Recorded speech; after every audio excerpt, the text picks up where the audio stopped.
Hello, this is an absolute beginner's guide to modeling in Blender. When you first open Blender, you'll see a splash screen. Just click off of it, and you'll see a cube, a light, and a camera. Hit A and X to delete everything. You should get a confirmation on deleting. Just click delete. You can turn that off in the settings. Let's hit Shift A, add a mesh, a plane.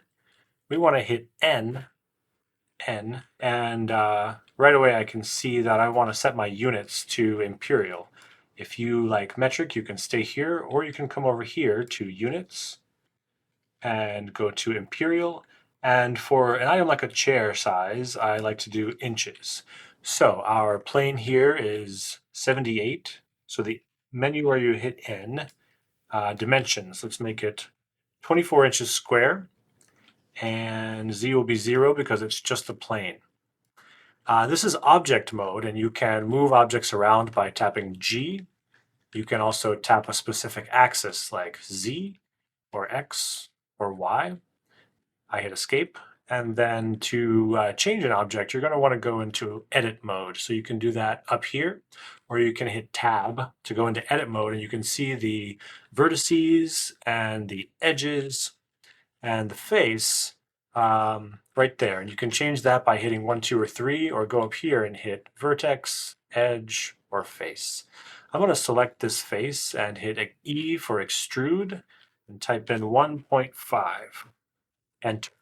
Let's tab back into object mode for a second. Right now we can see that our scale here is not 1. So it's this object has been scaled down. When I changed it to 24 by 24, it scaled it down instead of just making it be 24 inches square. So if we have the object selected, we hit Control A, go to All Transforms, and now the scale of this object is 1. That's really important because if we extrude something a certain dimension or a certain length, it would not have been the right length because it's doing weird scalar math there. We don't want that. Tab back into edit mode, hit Control R for a loop cut, and scroll up your mouse wheel until you have 5. Once you click, you'll be able to move these around, but instead of moving them, we just want them centered. So right click and they're centered. Control R, scroll the mouse wheel 2, 3, 4, 5. Right click, didn't take. 2, 3, 4, 5, click, right click. There we go. We have this sort of checkerboard thing. Let's tap 3 for face mode and select that one, that one. Use your middle mouse to pan around here and select the bottom ones. Tap I for inset and subtly move your mouse in towards the center.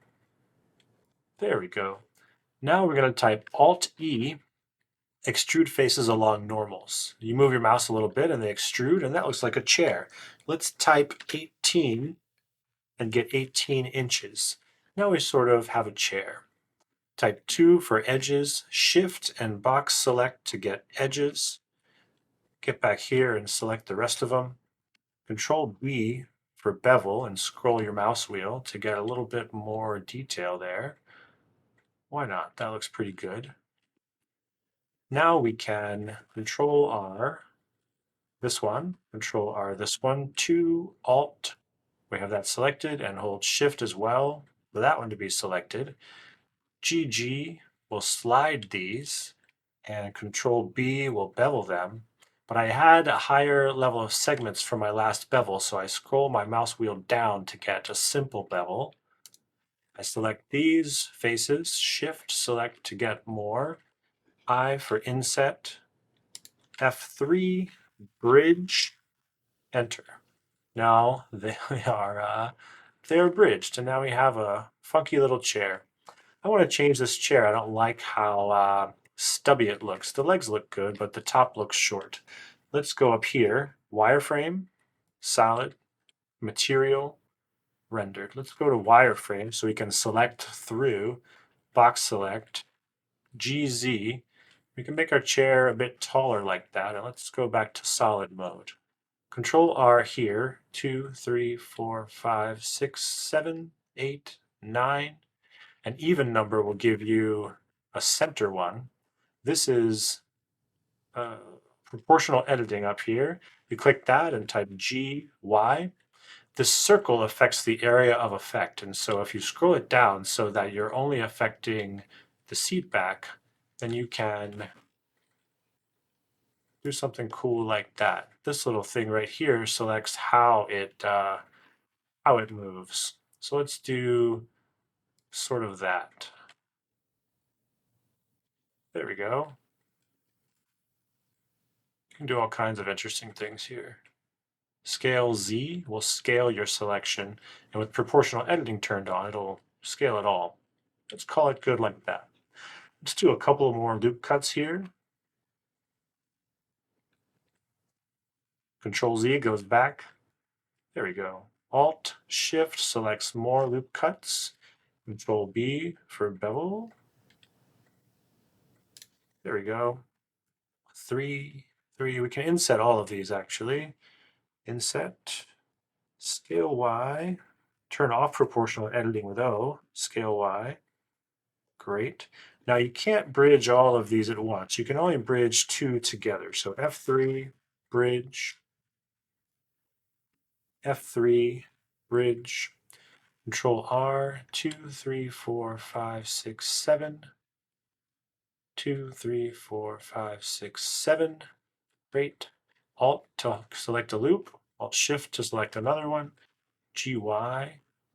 Got to turn on proportional editing with O, GY. Let's do selected only, or sorry, connected only. That will keep the top from moving with us. There we go. That looks cool. Scale Z? Nah, I don't think we want to do that. It makes it look like a mouth. So here we have a pretty decent chair, and the topology is not too bad either. Our bevels are accounted for here. It's not terrible. What else can we do to make our chair nice? Well, we can come up here and we can grab these faces and sort of bevel them up a little bit more. I think would be nice. And scale. So if you scale like this, they scale together. But if you come up here and select individual origins, the things will scale sort of on their own. So let's scale it just a little bit. I for inset. Extrude. No, I don't want to do that. GZ. There we go, just to give it a nice little bit of a rounder top there. Really good. All right, let's select the outer edges. So Alt, click will give us some of these edges, but it doesn't select all the way around. And the reason for that is because there's n-gons created because of the beveling action we did earlier. And so those n-gons, polygons of non-quad or non-tri number of sides, prevent us from getting that loop cut all the way around. Loop cuts will only go over a quad, I think. Control B for bevel. That's interesting.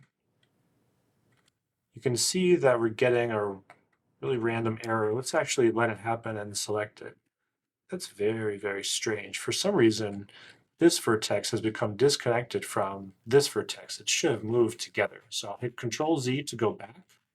I see. See that there? You can turn on merge vertices as they become really close to each other, auto merge vertices, right there. Now let's see if we can make that happen again. Still didn't work. I think we're going to have to manually do this. And so you can slide a vertex. Let's turn off proportional editing. You can slide a vertex by double tapping G. Slide it along a line and it will auto merge now that I have auto merge on. We're going to want to do that for all of these because that's going to prevent us from finding happiness with our project here. But it doesn't take very long. You get yourself into all these strange topology situations, and usually you have to simplify something by merging things together in the most efficient way possible, just to make sure that you can do what you need to do here.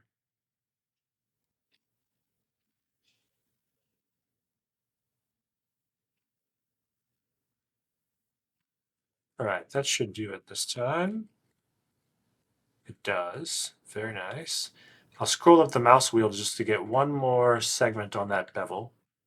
And now if we go back to object mode by using tab and right click and go shade auto smooth, we can see that our bevels give us a little roundness, but still keep it a low poly object for our low poly bedroom interior. But you can also see we're getting some weird pinching in here. If you can see the adverse shading in there, it's not loving what's going on here for some reason. I wonder if you can stay in edit mode, but hide the vertices and edges by doing that. I wonder if just, yeah, adjusting that a little bit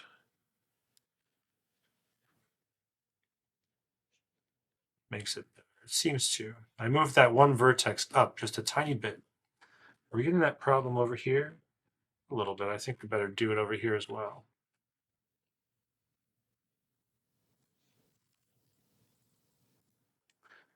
All right, I'm going to call that good. Just looking at the other edges here to see if we're getting something similar. Yeah, it looks like we are, weirdly.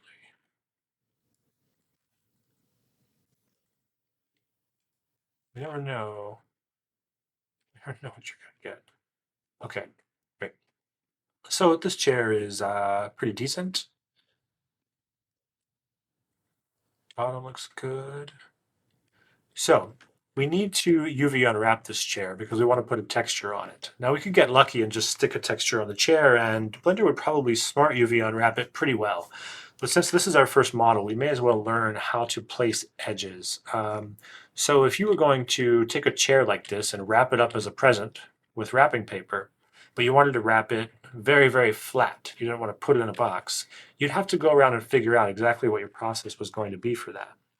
For us, it's the same thing. So around each of these legs, Alt-Shift to select these loops, and then right-click and go to Mark Seam.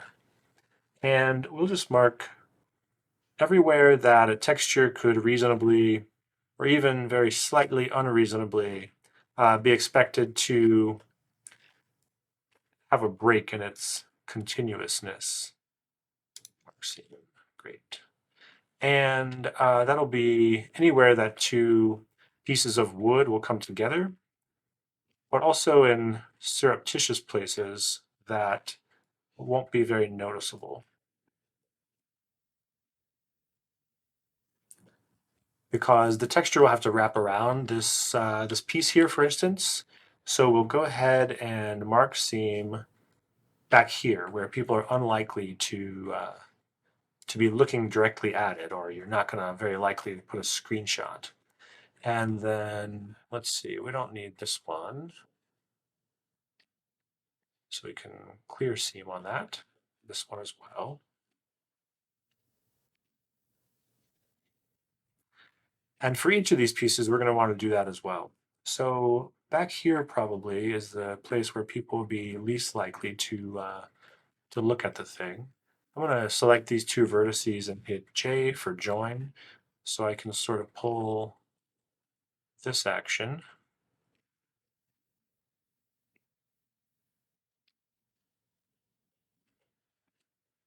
And mark seam on that. And then sort of pull the same here as well.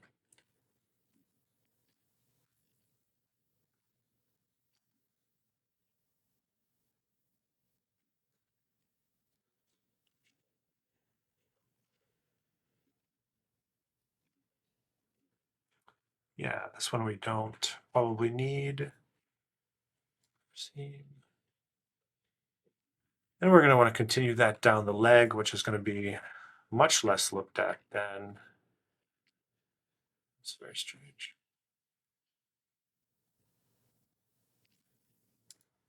than the rest of it. So I'm going to deselect these little loop additions here that it has auto added to that loop as I selected it, because we're not going to need that to be selected. But we do want to try to make it to the bottom of the chair here.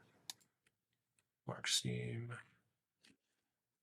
We don't want this, interestingly enough. Yeah, very strange. Seam. I don't want to see a seam on the front like this.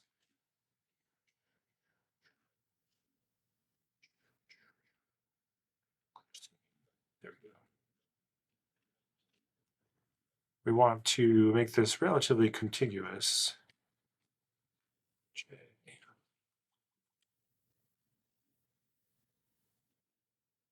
Probably fine.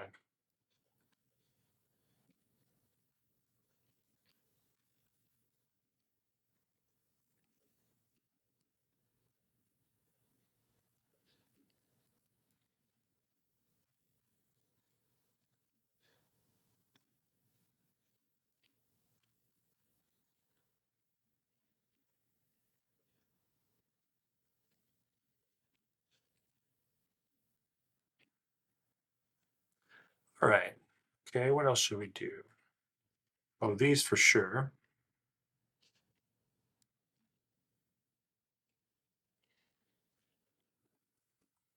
All right, that's not a bad start. Why don't we just see how that unwraps? So it'll have a UV map already. Go up here to UV editing. Because we made this out of a plane, all of the base meshes come in with the UV map. But it's probably not even terrible. In fact, why don't we just show you what it is right away? So go up to shading. You can see the chair here, and it's a material view. We click new to get a new material. At this point, you want to do something really important. It's enabling an add-on called Node Wrangler. So it's going to help us do stuff. Like if I hit Control T right here, it gives me an image texture and mapping and texture coordinates. That's because I have Node Wrangler enabled. So go to Edit, Preferences, Add-ons, and search for Node, enable Node Wrangler. Just click Check, and then click X, and then you're all good. Control T. Now, we want to delete mapping and texture coordinates because we're going to want to put this in Unreal, and Unreal does not want us scaling our map. It wants it to be one-to-one.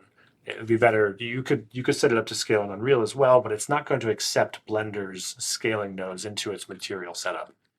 So navigate to the 4K seamless wood texture and or another wood of your choice. Double click it, open it, and now you can see the wood is on there. And you can see the seat looks good, but the rest of the asset, it's all squishied. So we'll go into edit mode, tab, A for all, U, smart U, let's just do unwrap. So unwrap did okay, not too bad. You can click this to hide the details. Let's try the other one, U, smart UV project, click OK. It's a little bit better, it's just a little bit smarter. If we go back into the UVs, we can see what the map looks like, and it's not bad. Let's turn on materials here in this view and change a couple of things. It's really not bad. It's got, so the important thing about wood grain is the wood direction. The legs vertical, the uprights vertical. In constructing this chair, probably this vertical goes all the way through as one piece, right? All of this looks, I think, very decent. It's got going left to right for the horizontal pieces. Nice little seams where we put nice little seams. So that's not too bad. It looks fine. I'll go ahead at this point and raise the chair up. We extruded the legs down through the plane. Let's just G, Z, raise it up so that it's sort of like sitting on the plane. It's a little more sensible. And we'll go back to shading and we will add another image. Shift A, search, image texture, open. In the same folder, you should find the normal map for this. Plug the color into normal. And then we're going to drop something between these two. Shift A, search, map, find normal map and drop it on there. And for a normal map, you want to change color space to non-color. And let's crank the strength of this up to 2 so we can see it a little better. And now we've got a cool surface texture that will pick up the lighting without adding any extra geometry. So this chair, I think, is looking pretty good. We can do just a little bit more. Let's grab all of these surfaces or edges, not that one, and do kind of this thing. Let's turn proportional editing on with O. And most chairs you'll see, I think, have a bit of a curve to them. So you can sort of emulate that.